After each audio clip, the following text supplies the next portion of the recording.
Come on, take me out. Let's go. Oh, you're gonna get down here?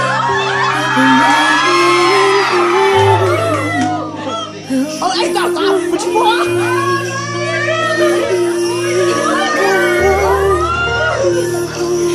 Oh my God!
cái nhiều ó cái chùa từ đó nên là quán này mà có cháu hỗ trợ tình yếu nhau chơi thì chú á nên là quán này mà tiếp một điểm một trong phía một con chỉ một kinh đâu lâu điểm phá là hết mà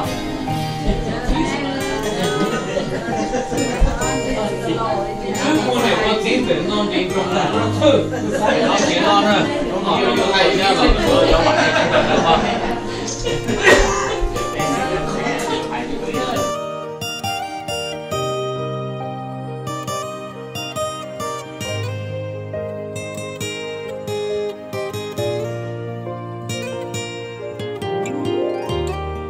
trong lòng thì lưu lữ hay câu lưu nính mùa khi trong nhị cũng chỉ có mùa ta thôi cũng cho chỉ kia đây nữa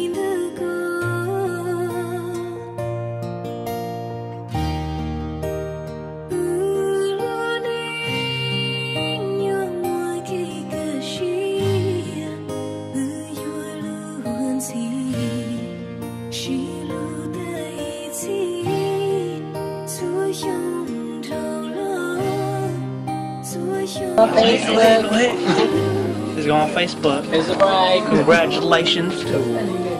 I know. Congratulations. Thank you. Do you have any words to say to the camera? Thank you for coming. I really appreciate it. Yeah.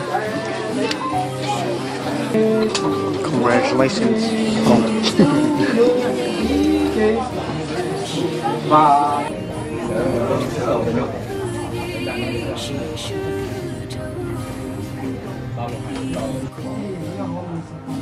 就讲多了，那后来就做饭就做这些嘛，做菜都做那么。